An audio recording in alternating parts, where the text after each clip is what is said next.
Hey, how's it going, everybody? This is Busey from Just Rig It Tutorials, and today I want to talk about my radio here that I had to wire up to this truck.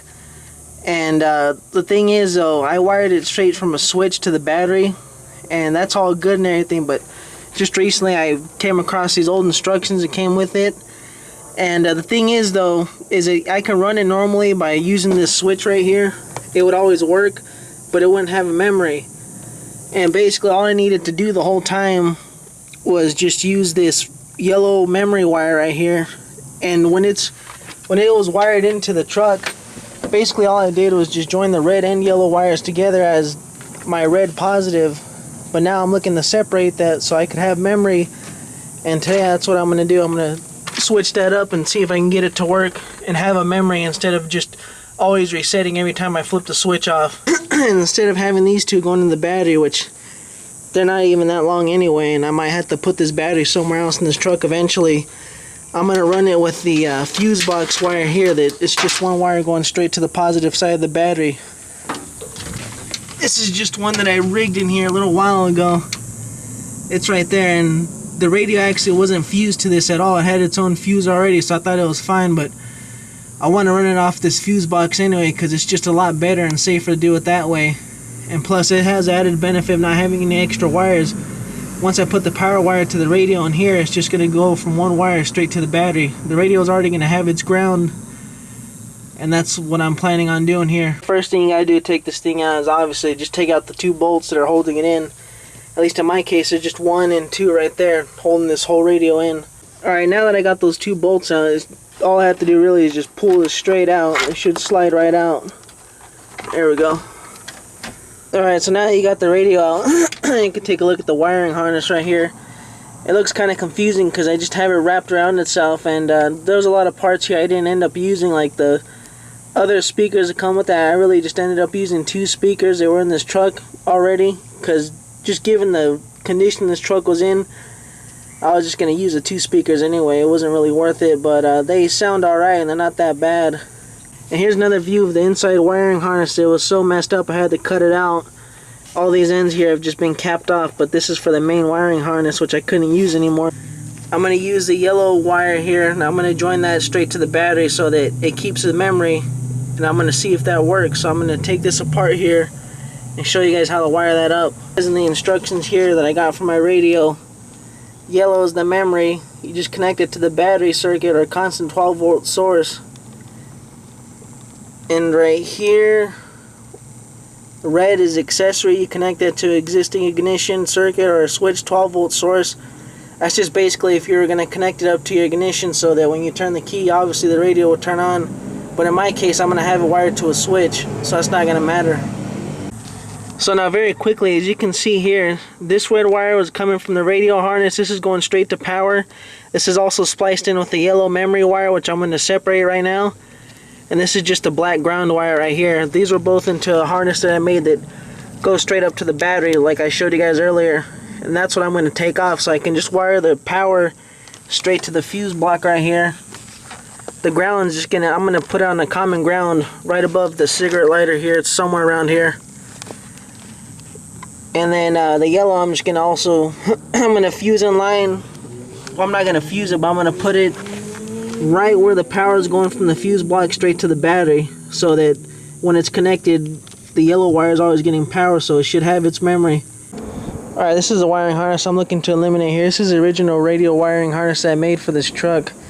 But now the way that I'm going to wire it, really it's just going to run power straight to the main power lead going from the fuse block. It's going to go to the battery, plus everything else is going to be grounded, so there's going to be no ground wire. It's just going to be one wire. And from the inside, it should be a lot easier to wire up now. Just eliminates a lot of extra hassle. Alright, now I got the wires stripped off here. So basically, this is going switch power in, which is also going to go straight out to the fuse block up there, which is going to go straight to the battery for power. And this yellow one's going to go straight to the fuse block, where that connects up to the wire that goes to the battery. So hopefully it'll maintain a constant stream of 12 volts. As soon as it's connected to the battery, but that's what we're going to see right now. Alright, now I got the ground wire here. I know it's a red power wire, but it's fine. I already know what it's gonna go to anyway. That's the ground for the radio. Then I'm gonna now put on this common ground that I made right here. It's just on a solid piece of steel under the dash right here. This actually has 4 different grounds on it. That's why I call them a common ground, because you can put several grounds on a nice solid metal point right here and it'll ground everything you put to it. I'm just gonna attach it to that. A quick tip I have here is even if you're gonna be making some ground wires, and let's just say you're using like a red wire here like I am, but it's gonna be used as a ground, just to not get confused here, what I like to do is just put a black stripe on here, just so that I can differentiate the power wire from the ground wire. I got another real quick tip here. Let's just say if you're trying to put a bolt through this spade terminal here and it doesn't fit, what you can do is just get like a drill bit here, and all you have to do is just keep on grinding down at it just until if the bolt fits right through it. And as long as it makes contact with the metal, you're fine as far as the ground's concerned. But that's what I've been doing. You just grind it down, and then until you can get the bolt into it, you should be fine. Alright, here's a finished product right here. You got the yellow constant power wire. It's going in the fuse block up there. You can't really see it too well because there's so much wires in the way. But right up there, that's where it gets the main power going straight to the battery. So I'm hoping it'll be the same as if you were in the vehicle normally. And right here is just the main power wire for the wiring harness for the radio. That's just going up to the switch in there. But this is how it is. And I have them on quick disconnect, so if I ever have to do anything, I could just disconnect them real fast. It should work. I'm going to try it out now. Alright, I got everything wired in now, and I want to show you guys how it works. It actually worked out very well this time. There's it powered on. It goes straight to the song that I had it on before. So now it actually is keeping its memory, because the yellow wire that I connected straight to the fuse box is going straight to the battery, is always keeping a constant 12-volt signal. Therefore, it always keep my settings on this radio even after I turn it off. Before, that never happened, because when I would turn it off, it would just shut it all off. But now that it has that signal constantly, it's not a big draw from the battery, but it's enough to keep the settings memory on this radio here. So it worked out pretty good. Let's check that out one last time and see if this keeps its memory. Let me turn on the cab light here. There we go. Alright.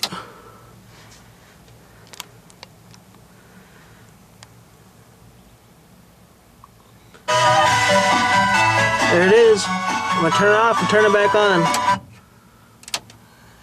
If everything worked, it should play the same song over again. There you go. That's how it works.